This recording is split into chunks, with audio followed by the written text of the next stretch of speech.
Gold hub తాకట్టులో ఉన్న బంగారాన్ని విడిపించి కొనబడును. అదే రోజు ఆన్లైన్ ధరకు కొని డబ్బులు ఇవ్వబడును. హాయ్ హలో నమస్తే, వెల్కమ్ టు అవర్ ఛానల్ మనం టీవీ. నేను మీ శాన్వి. ఈ రోజు మనతో పాటు మన స్టూడియోలో ఉన్నారు చలసాని శ్రీనివాస్ గారు. మరి ఆయనతో మాట్లాడదాం. హాయ్ సార్, నమస్తే.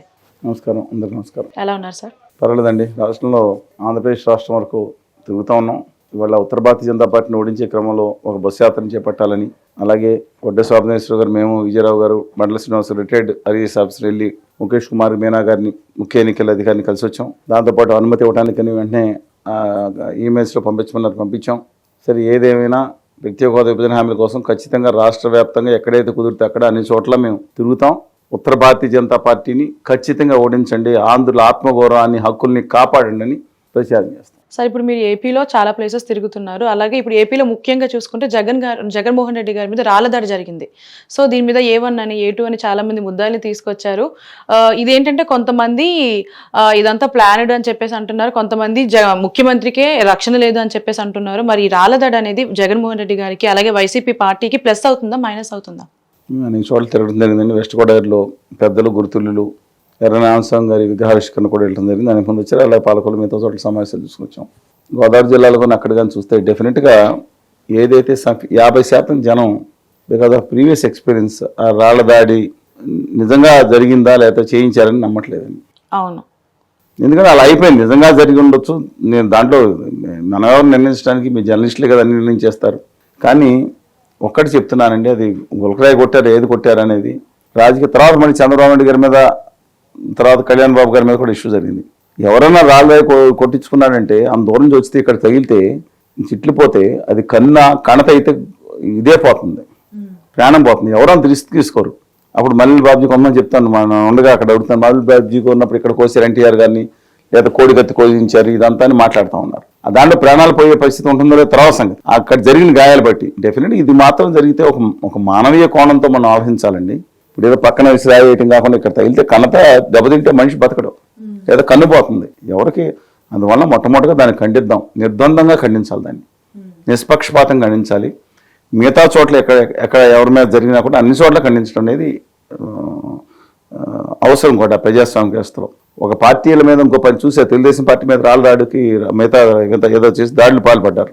రాళ్ళ దాడులు కాకపోయినా చంద్రబాబు నాయుడు గారి మీద ఇంతకుముందు చెప్పులు దాడి జరిగినప్పుడు ఇక్కడ 3-4 మంత్రులు కలిసి ఏం మాట్లాడారు? ఎందుకు వేస్తారు రాళ్ళు, మీరు వేయించుకున్నారా, లేదంటే రాళ్ళు ఎందుకు వేస్తే ప్రజల కోపం వస్తే వేస్తారన్నారు.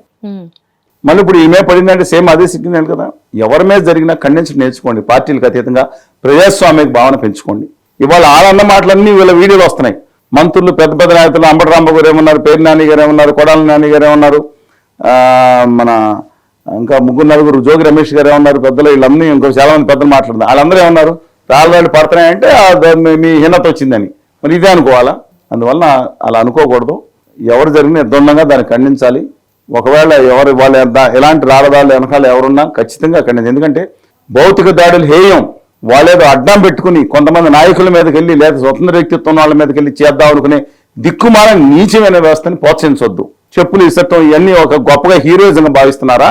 దాని గురించి చప్పట్లు కొట్టి మనకు నచ్చనాడి మీద చెప్పులు ఇస్తే చప్పట్లు కొట్టుకుని పైకి తీసుకెళ్తాం, అదే గొప్పతనం. మన నచ్చనాడి మీద బూతులు మాట్లాడితే అదే హీరో వర్షిప్. వ్యవస్థలను గౌరవించండి, ప్రజాస్వామ్య వ్యవస్థను గౌరవించండి. మనవాడు ఉన్నాడు కదా పొజిషన్లో ఇవ్వాలా అని ఖండించి వేరే ఉన్నప్పుడు బ్రహ్మాండంగా జరిగింది అనుకుంటే ఇదే జరుగుతుంది. కేజ్రీవాల్ గారిని హింసలు పెడతా చేశారు, విజయం సాధించాడు ఆయన, ఎవరైనా సరే. అందువల్ల జగన్మోహన్ రెడ్డి గారి మీద, చంద్రబాబు గారు, కళ్యాణ్ బాబు గారి మీద, వీళ్ళందరి మీద రాజకీయ నాయకులు, అది స్వతంత్ర వ్యక్తుల మీద కూడా జరిగిన సంఘటన ఇంకా నికృష్టి చేస్తారు. అది దయచేసి దాన్ని ఖండిద్దాం. సరే, ఇప్పుడు రాళ్లదాడి అనేది చంద్రబాబు నాయుడు గారి మీద జరిగింది, పవన్ కళ్యాణ్ గారి మీద జరిగింది. కానీ ఎందుకు ఇప్పుడు ఇంత ఇష్యూ చేస్తున్నారు అంటే వాళ్ళే కావాలని చేయించుకున్నారు.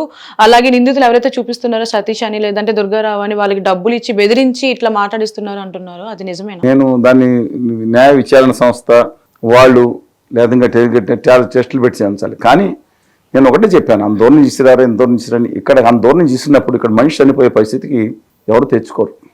చేత్తో ఇలా గీయటమో లేదా ఆ చెయ్యి లేపి ఇలా పక్కన గీస్తే వెంటనే పక్కన మెల్ల వచ్చి చిరగా చింపేసి కట్టేయటమో అవి కాదండి డెఫినెట్గా. అందువల్ల ఇలాంటి రేపొద్దున ఇంకొకటి జరిగితే మనం ఒకళ్ళని ఖండించకపోతే రేపొద్దున ఖచ్చితంగా దీని మీద చర్యలు తీసుకోవాలి. ఇంతకుముందు చంద్రబాబు నాయుడు గారి మీద జరిగినప్పుడు వీళ్ళేం మాట్లాడారు గమనించండి. ఇప్పుడు ఆయన మీద జరిగినప్పుడు వాళ్ళు అది మాట్లాడుతున్నారు రాజకీయాలు. మనం ఏం చేయాలి? నిష్పక్షపాతంగా ఉన్న వాళ్ళం ఇలాంటి దుర్మార్గమైన చర్యలు, బతుకుదారులు హేయమని, నీచమని అంటున్నాను నేను. ఎవరు చేసినా ఖచ్చితంగా శిక్షించాలి. వెరీ క్లియర్ అండి.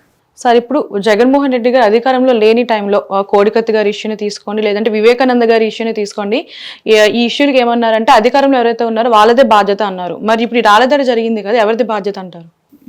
ఒకటి చెప్తానండి, రాయలసీమలో చాలా ఇప్పుడు ఎమ్మెల్యే కింద ఉన్న ఒక ఆయన చెప్పారు, యువనాయకుడిగా ఉండేవాడు. అప్పుడు ఫ్యాక్షన్ దాంట్లో వెళ్ళిపోయాం, పులి ఎక్కేసాం, ఇప్పుడు దిగిపోతే పులి తినేస్తున్నాం అన్నాడు ఆయన.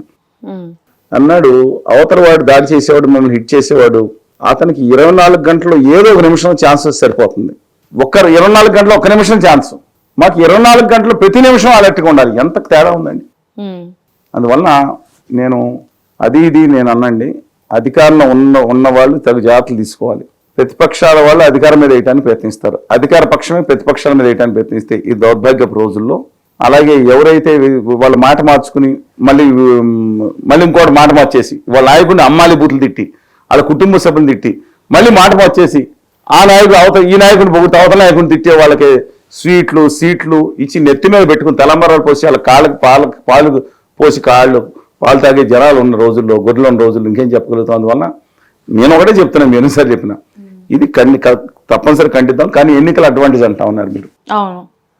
దాంట్లో సింపతి వర్కౌట్ చేస్తుంది. ఎంత పర్సంటేజ్ అనేది డిఫరెంట్ అండి. ఇప్పుడు ప్రశాంత్ కిషోర్ అయినా దిక్కుమాలిన నేను అనలేదండి, చాలా మంది అన్నారు నోటోరియస్ వాడు క్రిమినల్ అని చెప్పి చంద్రబాబు నాయుడు గారు అన్నారు.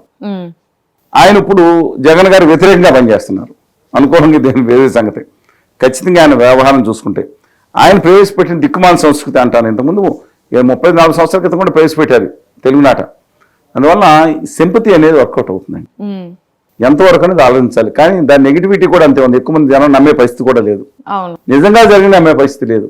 రాజకీయాలను వీళ్ళే అలా తయారు చేసుకున్నారు, ఈ రాకినాలే. అందువల్ల ఎంతో కొంత సింపతి అనేది అడ్వాంటేజ్ ఉంటుందంటారు.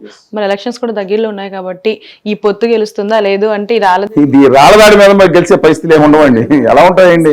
ఓన్లీ ఇవాళ వచ్చే వ్యవస్థలో నేను ఒకటే చూశాను, గత 30-40 సంవత్సరాలు 40 సంవత్సరాల వ్యవస్థలో చూసుకుంటే 50 సంవత్సరాల్లో మొదటిది 1984లో ఇందిరాగాంధీ గారి మరణం ఏదైతే జరిగిందో చారిత్రాత్మకంగా ఆ రోజు జరిగిన ఎన్నికల్లో ప్రజలు భావోద్వేగంతో అసలు వాజ్పేయి గారు షెడ్డు గెలిపారు, అందరూ కూడా. బీజేపీ 2 సీట్లు పరిమితమైంది. అంది ఒకటేమో ఎన్టీ రామారావు గారి భిక్ష లాంటి అక్కడ పెట్టి ఒక బీజేపీకి లేని అప్పుడే కొత్తగా 80లో పుట్టిన పార్టీ అది. ఒక సీట్ ఇస్తే ఇక్కడ ఇంకోటి గుజరాత్లో నెగ్గింది 2 సీట్లతో. 436 సీట్లు ఎన్నో కాంగ్రెస్ పార్టీ నెగ్గిన సందర్భాలు అసలు అనూహ్యమైన ఇంకెక్కడా లేవు. ఆ తర్వాత రెండోది చాలా చూడండి, ఎన్నికలు 1991లో జరుగుతున్న సందర్భంలో సగం ఎన్నికలైనవి. రాజీవ్ గాంధీ గారుని దుర్మార్గంతో వాళ్ళు హత్య చేశారు. ఆ ముందు జరిగిన ఎన్నికల్లో 100% ప్రతిపక్షాలకు వస్తే తర్వాత జరిగిన ఎన్నికల్లో బయలులాచి 60-70% కాంగ్రెస్ పార్టీకి వచ్చింది. మీరు చూశారు. అందువల్లే మన 91 పివి నరసింహ గారి ప్రభుత్వం రావటం, ఏదైనా చేసి 96 జరిగింది. అంతటి విపరీతమైనది వస్తే తప్ప ఒక 0.5% 0.25% మారుతుంది, కానీ మిగతాది మారటానికి ఆస్కారం తక్కువ. చూడాలి. మరి ఎలక్షన్స్ కూడా దగ్గరలో ఉన్నాయి కాబట్టి thank you so much sir. నమస్కారం.